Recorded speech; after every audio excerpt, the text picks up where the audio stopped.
What's up, kid folk? It's RJ Young. I am not on a step mill. Today, I'm going to tell you about how I would go about attacking Lincoln Riley's air raid and what I think your game plan must be if you want to try to slow down OU's vaunted offense, knowing OU is going to get its yards and OU is going to score its points, and all that's coming up after the bumper. If you're new to my channel or this is your first time here, consider hitting the like and subscribe button because I upload a video every single day. It's always OU related, college football related, sports related. We have a good time. All right, bumper. Just snap the damn ball, RJ.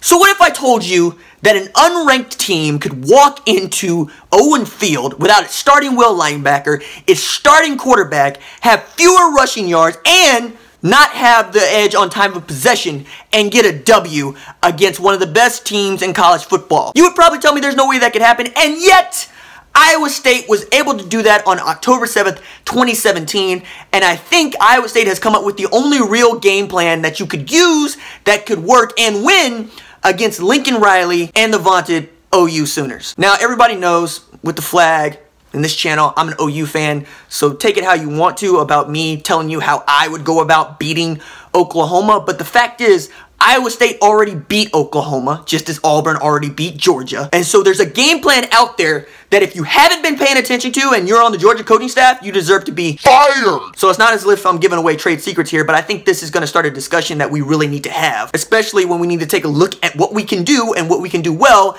and how we can prevent it in the future. So the first thing I think Iowa State did better than any other team that OU has faced this year, including Ohio State, Oklahoma State, and TCU, and what I don't think Georgia can do, is they decided from jump, we are going to get the ball in the hands of our playmakers. A lot of coaches say we're going to give the ball to our best players, but, you know, their game plans look different. I think that Matt Campbell was great about getting the ball to a guy like David Montgomery, who was a beast at running back. He broke something like 15 tackles in the game. Just hard to bring down. And getting the ball to your big, sturdy wide receivers. And it's a strange thing to say this, knowing the caliber of corners and defensive backs that OU has had in the past. But Matt Campbell and his staff recognized they had the edge at wide receiver against OU's defensive backs. Iowa State's wide receivers were bigger, more physical, and more athletic than anybody we put on the field in the secondary that day. I mean, just look at the numbers. You had a second-string quarterback pass for 368 yards. Why? Because his receivers were able to overpower our corners and safeties. So that means that outside of David Montgomery, yeah, you were going to put the ball in Kyle Kemp's hands and you were going to give him simple reads to make. He went 20 of 27 for 368. That's efficient as all get out. So that's the first thing, is they decided to attack OU's secondary. They decided to take the initiative and say, okay, we will try to do our best to keep your defensive line off of our second string quarterback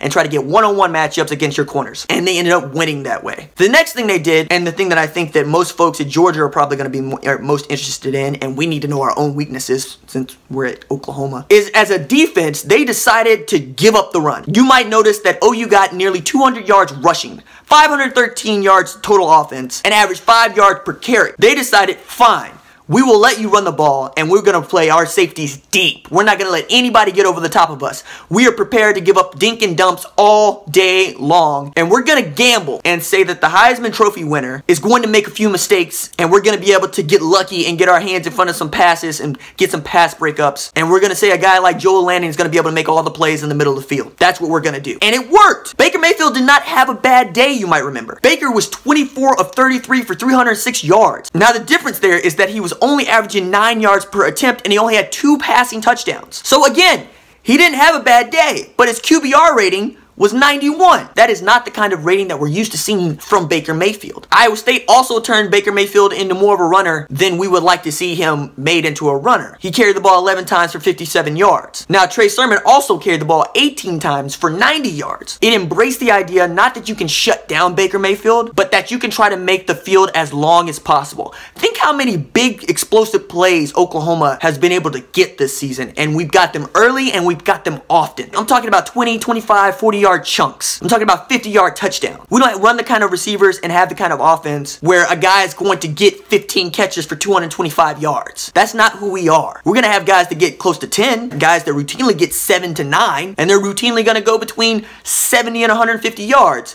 And that's if they have a big day. But the hallmark of this 2017 offense is not only just being able to spread the ball around, but being able to spread the ball around to explosive players. Hollywood Brown is an explosive wide receiver. He's a big play wide receiver. The safety blanket in this offense is Mark Andrews, all right? Mark Andrews is the guy that you expect to be on the end of a 3rd and long, or that you expect to be on the end of a 3rd and medium. And when teams decide to sag off is when we start to run the ball down your throat. The genius of Lincoln Riley's air raid in 2017 is that he's allowed the defenses to declare what they're going to do, and then he's adjusted. And then they adjust to his adjustments, and then we control the tempo, we control the game.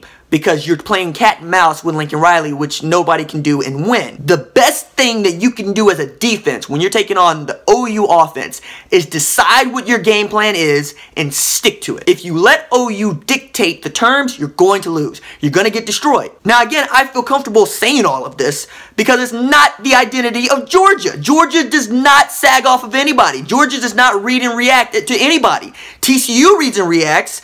Iowa State reads and reacts. Oklahoma State reads and reacts. No, not Georgia. Georgia runs downhill. They only know how to play fast. They only know how to play aggressive. They only know how to play athletically. The MO of the Georgia defense is to go after offenses. They do not like to sit and wait and see what you're going to do. They want to dictate to you what you're going to do. And because our air raid, the OU air raid, is a counter-punching offense, and we're the best counter-punchers in all of college football, we can destroy that kind of raging aggressiveness. I mean, you should really start to think of it as a keto, where we will use your momentum against you and then beat you up with your own fist. The OU offense is a mixture of blending, pivoting, turning, locking up defenses. That is what it does best. It lets you declare what your weakness is, and then it attacks it. Sometimes you declare that weakness on film, sometimes you declare that weakness in your adjustments. Either way, you can't play the game of football as a defense without eventually declaring what you're going to do and how willing you are to do it. So whenever I see a defensive coach just scanning his play card for something that might work, I know we got him. The best thing you can do as a defensive coach against OU is to hold on to what you got and trust your players to make plays and the scheme that you prepared them to play in. When you panic, the players panic, and then you lose. Now, I'm sure y'all have thoughts and opinions about this. I mean, I could have drawn up the kind of defense that I would like to see employed against OU, but I'm not